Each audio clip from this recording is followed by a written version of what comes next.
Good morning. This is the recommending committee for May 19th, 2025. We are officially called to order.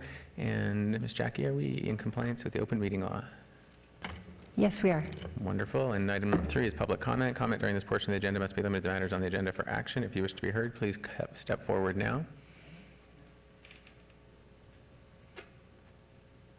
It's public comment if you'd like to come down. I'm not seeing anybody, so I will close public comment period. Moving on to item number 4, for possible action to approve the final minutes by reference to the May 5th, 2025 recommending committee meeting. I'll entertain a motion. Move to approve. I have a motion. Please vote. And post. That item passes. Moving on to item number 5, bill number 2025-9, for possible action amends the Town Code Development Standards Manual to provide that the use open-air vending transient sales lot is permitted in the suburban mixed-use land use district, sponsored by Councilwoman Nancy Bruni. I'm going to turn it over to staff for a report. Thank you, Mayor Pro Tem Fred Solis, for the record.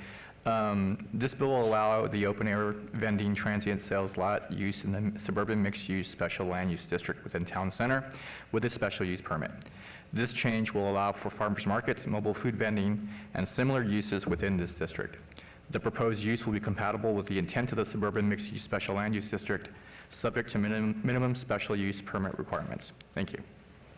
And just so I understand, the special use permit goes through, is it an administrative approval or does it go through planning or city council? It's a public hearing that would go through planning commission and city council if it chose to see it. Okay, yeah. Very good, thank you. And this is a public hearing for anybody who would like to comment or question?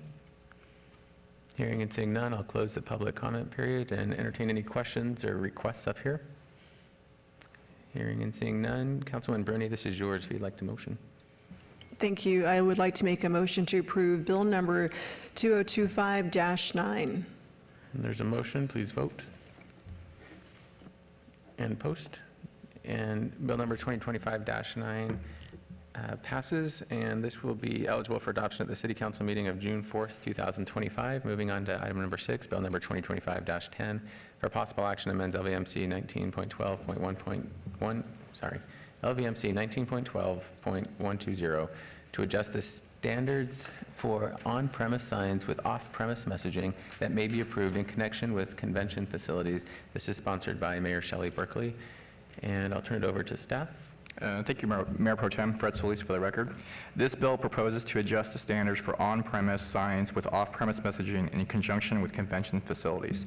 Specifically, it will modify the floor space requirement within convention facilities from between 250,000 and 500,000 square feet to a minimum of 250,000 square feet, effectively removing the upper limit.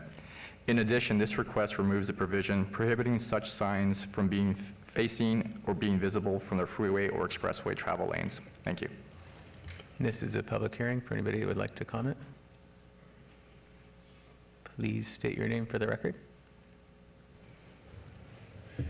Good morning, John Lelu, here on behalf of the World Market Center. This ordinance, or proposed ordinance, is best defined by what it is not. This is not an ordinance for more signs. So I want to allay everybody's concerns right now. What this ordinance is about is content. It will allow convention centers of a certain size to be able to display off-premise content within the bounds of federal, state, and local laws.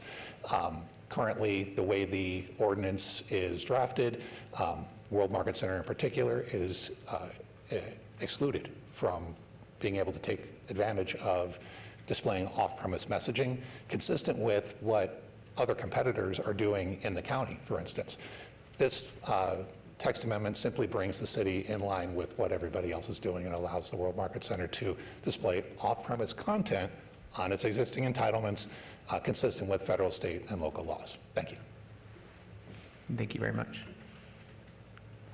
Please state your name for the record. Good morning, Jennifer Lazovich, 1980 Festival Plaza Drive, here today on behalf of Lamar Advertising. I just wanted to ask a clarification from staff, which Mr. Lelu alluded to when he was up here, that any off-premise messaging that faces towards a freeway would have to comply with state, federal, or local ordinances, which we very much appreciate. In your local code, section 19.12.120 subsection D3, there's a provision in there that says you have to provide a copy of the certificate from the Nevada Department of Transportation with your off-premise sign to the cities, just to confirm that you comply with those state and federal guidelines that occur at the state level since it's facing a freeway. And I just want to make sure that any off-premise messaging on the World Market Center facing the freeway would have to comply with providing that sign certificate. Mayor Pro Tem, through you, that is correct. The state sign permit will need to be submitted with the master sign plan application when it comes in. Thank you very much. This is a public hearing for anybody else that would like to comment. Hearing and seeing none, I will close the public comment period and entertain any questions or motion up here. Move to approve? There's a motion to approve. Please vote. And post. And bill number 2025-10 has passed and will be eligible for adoption at the City Council meeting on June 4th, 2025, bringing us to citizen participation. Item number 7, public comment during this portion of the agenda must be limited to matters within the jurisdiction of the recommending committee.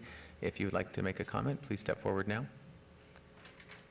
And hearing and seeing none, we'll close the public comment period, and this meeting is adjourned. Thank you, everyone.